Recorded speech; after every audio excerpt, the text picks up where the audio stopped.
নমস্কার, গাল্প জীবনের আরেকটি নতুন ব্লগে আমি শিল্পী সবাইকে স্বাগত জানাচ্ছি। আশা করি সবাই ভালো আছেন আর আমিও খুব ভালো আছি। এই ভিডিওটা যে সময় আমি হসপিটালে অ্যাডমিশনের জন্য যাচ্ছিলাম তখনের ভিডিও। আর এই যে দেখুন হসপিটালে অ্যাডমিশন হয়ে গিয়েছি, সেই মুহূর্তগুলোতে ছোট ছোট কিছু ক্লিপস নিয়েছিলাম। এই ভিডিওতে আপনাদের সাথে শেয়ার করব বাহারিনের গভর্নমেন্ট হসপিটালে পেশেন্টদের কীরকম ডায়েট দেওয়া হয়, মানে একজন সি সেকশন পেশেন্টকে কীরকম ডায়েট দেওয়া হয়। প্রথম দিন যখন অ্যাডমিশন হয় তখন আমাকে সন্ধেবেলায় এই খাবারগুলো দিয়েছিল।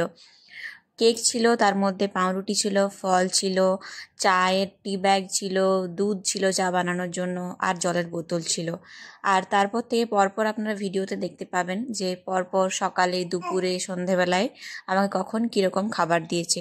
এই যে নেক্সট দিন মর্নিংয়েই আমাকে দেখুন ডিম সেদ্ধ, রুটি, পায়েস আর ফ্রুটসের একটা বাউল, আর তার সাথে জল তো আছেই, আর চা আছে। এসব সকালবেলায় আমাকে দিয়েছিল। আপনারা অনেকেই জানেন যে আমি নিউট্রিশন নিয়ে পড়াশোনা করেছি, তাই খাওয়া দাওয়া বা ডায়েট কীরকম হবে সেগুলো সম্বন্ধে ধারণা আছে আমার। তা আপনাদের সাথেও একটু শেয়ার করে দিলাম যে এখানের গভর্নমেন্ট হসপিটালে কীরকম ডায়েট দেওয়া হয়। সি সেকশনের পরের দিন, নেক্সট দিন কিন্তু লিকুইড ডায়েট হয়। এই যে দেখুন নেক্সট দিন ফুল ডে আমার লিকুইড ডায়েট ছিল।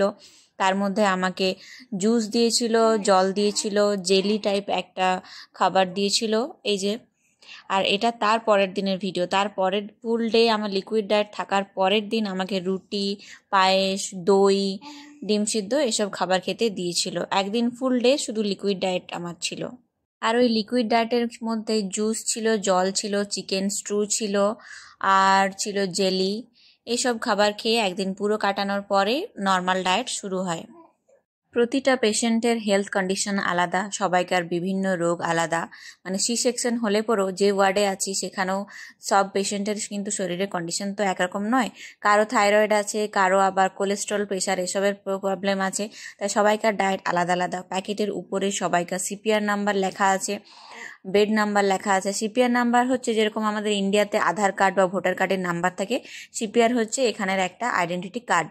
তো সিপিআর নাম্বার লেখা আছে সবাইকার খাবারের উপরে, আর তার সাথে বেড নাম্বার তো লেখা আছেই।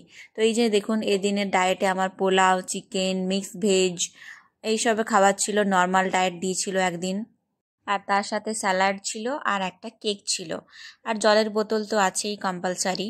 আর তারপর ওই দিনেই রাত্রেবেলার ডায়েটে আমাকে দিয়েছিল রুটি, চিলি চিকেন, আর এই যে মিক্সড ভেজ না, অ্যাকচুয়ালি বয়েলড সবজি ছিল। আর তো চিলি চিকেনটা কিন্তু অসাধারণ ছিল খেতে, দারুণ, যেটা আমি খেয়ে পর খুবই ভালো লেগেছে। হসপিটালের বেশিরভাগ খাবারই তো যেহেতু পেশেন্টদের জন্য খাবার, সেগুলোতে তো মশলা টশলা কিছু থাকে না, কিন্তু এই দিনে চিলি চিকেনটা অসাধারণ ছিল খেতে। একদিন দুদিন যখন বিনা মশলা দেওয়া খাবার খাবেন, তারপর যখন হালকা একটু স্বাদ পাবেন, সেটা কিন্তু আরও বেশি ভালো লাগে। আর এই যে দেখুন, যেদিন নর্মাল ডায়েট দিয়েছিল তার পরের দিনেই আমাকে দিয়েছে গ্যাস্ট্রিক ডায়েট। যে ওই খাবার খেয়ে হয়তো গ্যাস হওয়ার সম্ভাবনা থাকতে পারে, তাই নর্মাল ডায়েটের পরের দিন কিন্তু গ্যাস্ট্রিক ডায়েট দিয়েছিল। এখানে দেখুন চিকেন বল আছে, আর এটা কুমড়ো সেদ্ধ ছিল, আর তার সাথে ছিল চিকেনের স্ট্রু। আর এটা তার পরের দিনের ভিডিও। তার পরের দিন দেখুন আবার নর্মাল খাবার দিয়েছে কিছুটা, কর্নফ্লেক্স টাইপের একটা জিনিস ছিল, আর চা তো আছেই, আর এটা অ্যাপেলের জুস ছিল, ডিম ছিল, আর নর্মাল খাবার দিয়েছিল। আর হসপিটাল থেকে বেরোনোর সময় এই গিফটগুলো দিয়েছিল, বেবির জন্য ডাইপার, খেলনা, আর এই জনসনের একটা কিট। তো এইগুলোই হচ্ছে সেদিন হসপিটালের ভিডিও। থ্যাংক ইউ সবাইকে। ভিডিওটা ভালো লাগলে সবাই কমেন্ট করে জানাবেন কেমন লাগলো ভিডিওটা।